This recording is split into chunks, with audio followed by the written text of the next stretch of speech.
Mayo. ありえない。ありえない、ありえない、ありえない。 At McDonald's.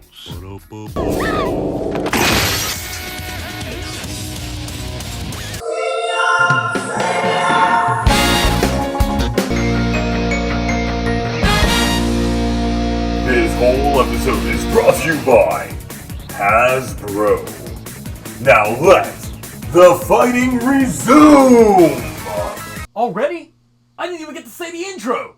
Well, get used to it because this episode is the one that fills up my savings account with all that cash money. Anyway, first up, you can't touch this as Hammer Time manages to push back Yago like he ain't shit. Never underestimate a man driven by his emotions. But that typically makes you lose your composure. Not when he accepts that you are the father. Thanks, Maury. Using that power of love, he manages to get shot by Biruba, get his daughter involved, but finally get one good hit in. You really think Beruba's gonna take that disrespect? Yes. Oh, well, you're right. Now let's continue with an old-fashioned jump off. The Fox and the Frog, it's anyone's, never mind, Geats with a kick and another one. Let's cross the streams and finish this with a beam hit. And he's gone. All that while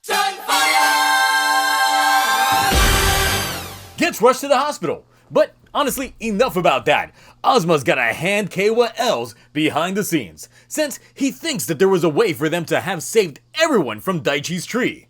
But his wish kind of fucked all of that up. So while Jito messes with Sumiri some more, Keiwa keeps getting spoon-fed narrative from his supporters. That is, until Ozma shows on up. With him completely accepting the role of secondary writer of the season, Keiwa is tired of people preaching, and he's gonna handle this himself.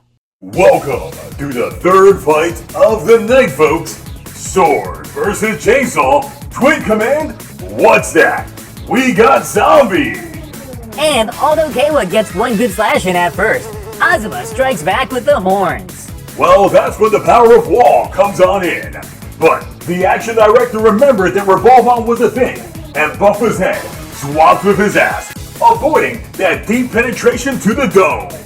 Quickly pulling some Jean-Claude Van Damme moves before revolving back.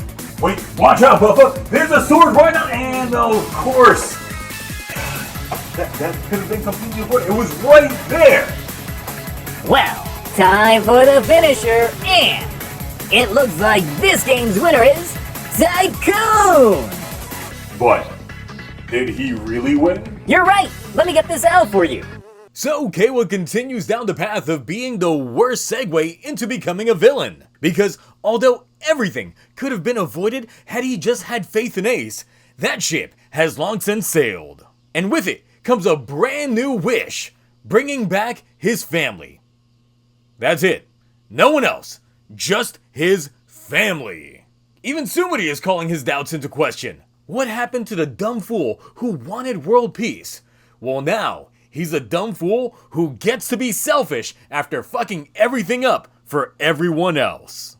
Neon's mom makes her way into the hospital to beat the love back into her, this time using her words and not an open palm. Because they are here to visit at the hospital, finally acknowledging how much they genuinely love her. Wish granted. Time Daddy even grants her the gift of hand-me-downs. They really made that suit, all those suits last week for literally just one episode? But of course, Granny Beruba isn't gonna take folks being happy like that, so she attacks the hospital. Quick, no one pay attention to the fact that she's actually attacking a hospital, but just focus on the social media influencer here. Since now that she's gotten her wish granted, she now has something to protect. But of course, the ID core doesn't exactly work that way, so let's throw in some flashbacks, characters who were supposed to be relevant but did nothing except give her a spear from there, and Gago goes Nago. But this comes as Beruba gets tired of these new kids trying to show her up.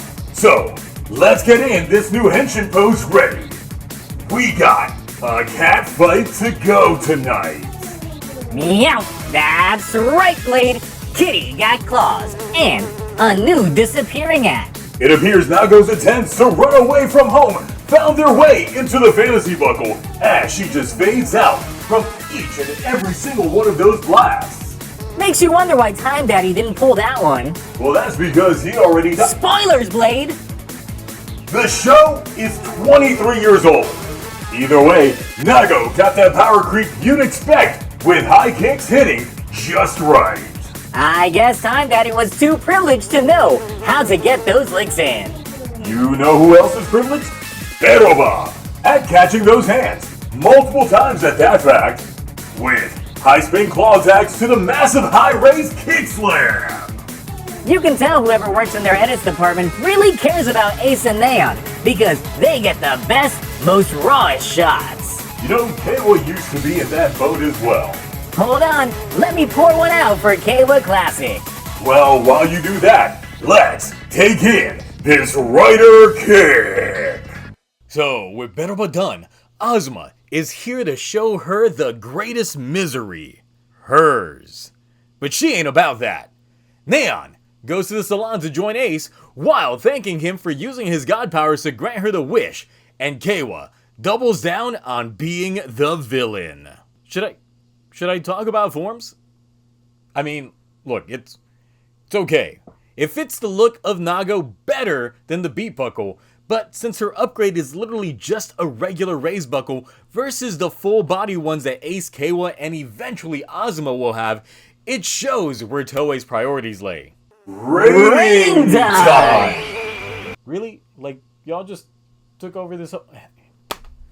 With this episode of Geats, it's pretty much 90% action and 10% story. And the story that we did get didn't keep diminishing the returns of the current arc. And I genuinely enjoyed what we got with this week's episode. And because of that, it's gonna be getting the Agito A!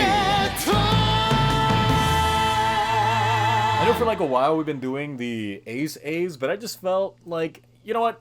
Fuck that man. We're going back to tradition. We just keep handing Kawa L's non-stop, as he pretty much has become the Juga of this season. Except, George had a better appearance as a villain in the long run. And for those that haven't watched Kamen Rider Revice, I'll just say that essentially Kawa's issues are of his own creation. He had no one to blame but himself. But he also won't allow others to change his mind, and they're the ones and he's the one that's right. Now, knowing that Daichi's Tree of Knowledge had the potential for its salvations, Kawa really just ruined things by making his wish sporadically and killing off a proper revival of Sarah. And everyone else for that matter. This episode really didn't have much in terms of narrative to it. It was mostly action, which is something that I said earlier, especially in my Friday live streams, that if they make a Kamen Rider with minimal plot and just really good action, like what we got with Geats, it'll probably be amazing if that's the tone that they set from the outset. And I have to emphasize, from the outset, meaning you know what to get from here. You just don't create a tone and then you shift halfway through into something completely different. That's not how this works. That's just bad, like, design. But if you start off with that and you continue that route, then it's good. This episode really showed the potential for that going forward. It was raw on multiple fronts with multiple characters. It's something like how a Desire Royale or bringing back all of the old writers should have been played out. That is why this episode is just great on that front. What is a net negative about it is that they emphasize just how useless Kyun was as a supporter for Neon, as he really didn't do much for her. And the true love that she was looking for really just came with her family. We've gone full Revice, or rather, full on Fast and Furious. His family. Another big note is Beruba. We don't really know if she's actually done or not, since her wish was to remain in this world until she saw the greatest despair. And seeing her own in the mirror was technically fulfilling that wish. It literally became a monkey's paw situation. We just don't know if her breaking the mirror stopped it or if she is now just on her last legs. Kekera's was to have the biggest laugh, and he might have his fulfilled if he watches Keiwa just beat down on Ace, or possibly even get beat himself by Keiwa, as he becomes one of the biggest villains towards Keiwa in general. Now, the preview for next week kind of killed my hype, because it's a movie tie-in episode, meaning that a lot of this episode will likely focus on setting the events for the film, with the next episode after that one having taken place after the film, which begs the question, how much of the film will play a role in the next narrative if they expect us to go into episode 46 and be like, oh, I get what's happening, because, well, you're wrong, because they clearly don't care about us international fans, so we're just going to go into episode 46 if there's some seed plants in there from the movie that we're just going to be like, the hell is going on? And it's going to fundamentally, ruin our perception of what this narrative currently is. But I guess we'll just see how all that goes, So, what did you think about this week's Geats? Gya goes to the hospital, Na goes back into the ring, and Keiwa being his own worst enemy. Anyway, that's it for me. Can you keep up the streak for the next Geats? Until then, bye.